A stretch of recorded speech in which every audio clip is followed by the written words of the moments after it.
Ravi de retrouver pour ce nouveau numéro du Dessous des cartes. C'est un train que les Roumains comme les Ukrainiens voient de nouveau circuler avec plaisir depuis janvier 2023. Celui qui relie la ville ukrainienne de Rakif à la ville roumaine de Valea-Vizelui.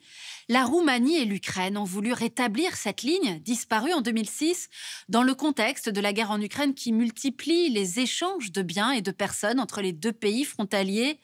La Roumanie, aux portes de la guerre, 650 km de frontière avec l'Ukraine, des dizaines de milliers de réfugiés ukrainiens, des centaines de milliers de personnes en transit.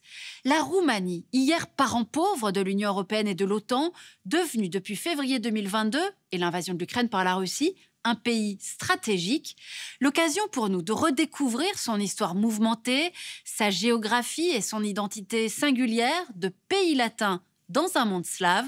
Sortons nos cartes.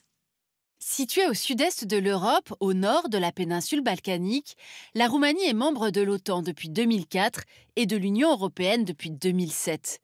Le pays est de taille modeste, 238 390 km², soit un territoire 2 fois plus petit que la France. Il partage ses frontières avec 5 pays, 2 sont membres de l'Union européenne, la Hongrie et la Bulgarie, et 3 sont officiellement candidats à y entrer, la Serbie à l'ouest, l'Ukraine au nord, et à l'est la République de Moldavie, qui partage avec la Roumanie, on y reviendra, une histoire, une langue et une culture commune. La Roumanie est structurée autour des Carpates, du Danube et de la mer Noire. Véritable colonne vertébrale, les Carpates occupent un tiers du territoire et offrent au pays des montagnes majestueuses.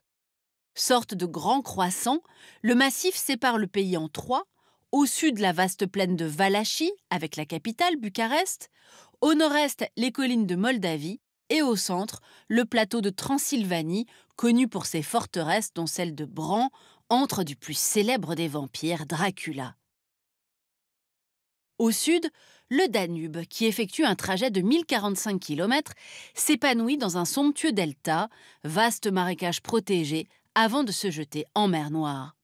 Long de quelques 240 km, le littoral est fait de grandes plages entrecoupées de petites falaises où se succède un chapelet de stations balnéaires. Avec 19 millions d'habitants, la Roumanie est le 6e pays le plus peuplé de l'Union européenne. Mais depuis la fin du communisme en 1989, la population ne cesse de décliner.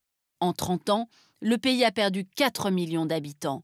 Les jeunes Roumains s'en vont pour s'installer principalement en Espagne et en Italie, mais également en Allemagne et au Royaume-Uni, afin de trouver de meilleures conditions de vie. Avec plus de 5 millions d'expatriés à travers le monde, la diaspora roumaine, l'une des plus importantes d'Europe, pèse sur l'économie et le destin politique, comme à l'été 2018, quand des milliers d'entre eux sont rentrés à Bucarest pour dénoncer la corruption. La Roumanie est une terre de brassage. Outre la majorité roumaine, le pays compte 19 minorités nationales qui représentent environ 10% de la population. Principale minorité, les Hongrois, qui sont plus d'1 million et qui ont le soutien du très nationaliste dirigeant Viktor Orban, leur propre parti politique, l'UDMR, Union démocrate magyare de Roumanie, qui participe à toutes les majorités gouvernementales. La Roumanie est aussi le pays d'Europe qui compte le plus de Roms, 600 000 selon le dernier recensement. En réalité, autour de 2 millions, car beaucoup, par crainte de la stigmatisation, n'osent pas se déclarer tziganes. Cette minorité ethnique, initialement originaire du nord de l'Inde, a toujours été l'objet de multiples discriminations. Maintenue en esclavage pendant 5 siècles, déportée durant la Seconde Guerre mondiale, assimilée de force sous le communisme, beaucoup vivent encore aujourd'hui dans des conditions précaires, parfois regroupés dans des ghettos urbains. Au carrefour de l'Orient et de l'Occident, la Roumanie a une histoire tumultueuse, marquée par de nombreuses luttes d'influence entre les grandes puissances voisines. On va voir maintenant comment, au fil des siècles, le pays a dû arracher son indépendance pour défendre son identité si singulière, on l'a dit, pays latin dans un monde slave. Alors remontons au 1er siècle après Jésus-Christ. L'empereur romain Trajan conquiert la Dacie.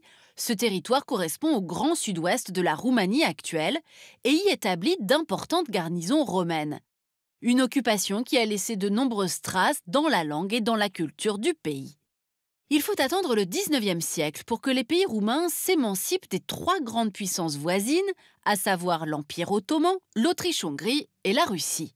La Moldavie et la Valachie s'unissent en 1859 et en 1878, l'indépendance de la Roumanie est reconnue. Grâce au jeu des alliances lors de la Première Guerre mondiale, le royaume récupère des territoires appartenant aux puissances vaincues et voit ses rêves d'unité nationale réalisés. C'est la Grande Roumanie, entérinée par les traités de paix, dont celui de Trianon en 1920.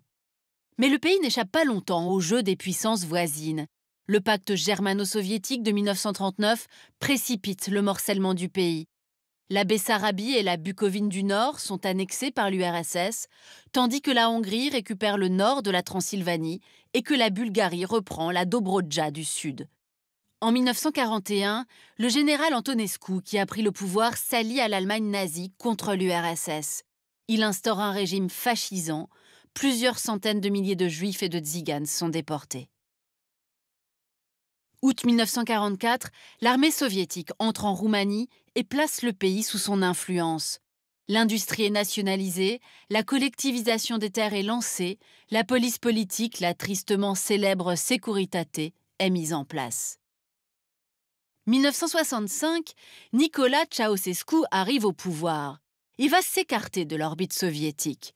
Point d'orgue, le refus d'appuyer militairement l'URSS lors de son intervention contre le printemps de Prague en 1968. Cette prise de position du conducator lors d'un meeting à l'affluence record, la célèbre scène du balcon, réveille la fibre patriotique et anti-soviétique des Roumains. À partir des années 70, le régime de Ceausescu se durcit encore, la population s'appauvrit sous l'effet d'une austérité rigoureuse. Un régime dictatorial qui ne résistera pas à la chute du bloc soviétique. En décembre 1989, une violente insurrection éclate, le régime est renversé et après un simulacre de procès, le couple Ceausescu est exécuté. En Roumanie, la transition vers une économie de marché a été lente et chaotique.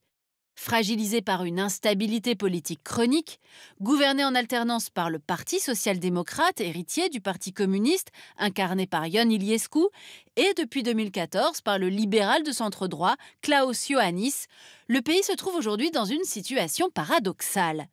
Le chômage y est faible, il atteint 5,5% de la population active, son PIB a bondi de 200 milliards d'euros en 20 ans, mais la corruption reste un fléau persistant, l'économie souterraine représente encore l'équivalent d'un quart du PIB. Résultat, la Roumanie avec un salaire minimum autour de 450 euros par mois est l'un des pays les plus pauvres de l'Union européenne. L'agriculture, qui emploie 21% de la population, est elle aussi faite de paradoxes.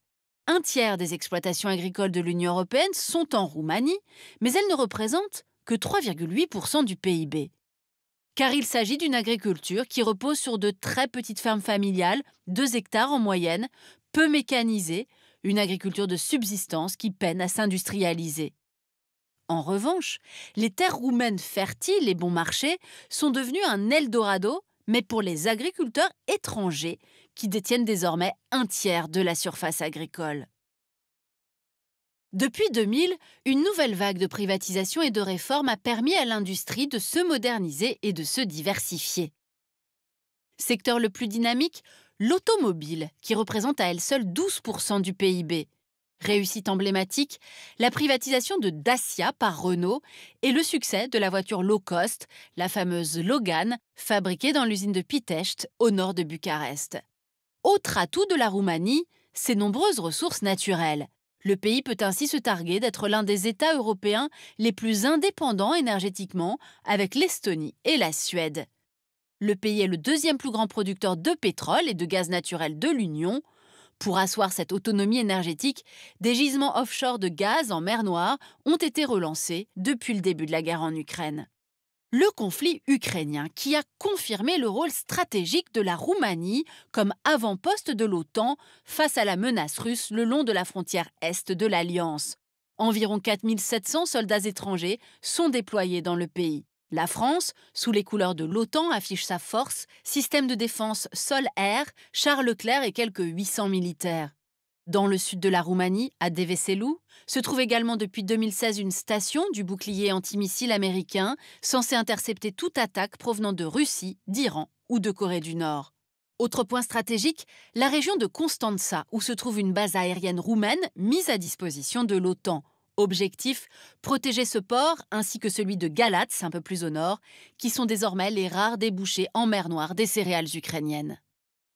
Voilà pour ce voyage en Roumanie, pays latin dans un monde slave, qui a choisi l'ancrage européen et otanien, ce qui est une garantie de protection face à la Russie, particulièrement dans le contexte de la guerre en Ukraine.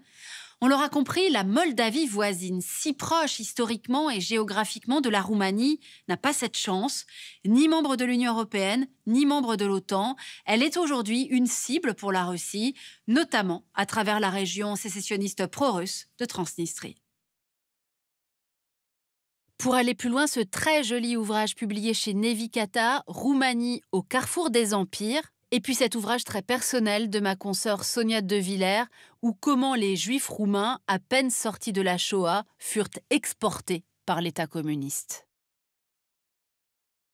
Ainsi s'achève ce nouveau numéro du Dessous des cartes. Rendez-vous bien sûr la semaine prochaine, même endroit, même heure. Et d'ici là, n'oubliez pas notre site arte.tv sur lequel vous retrouverez toutes nos vidéos. À bientôt.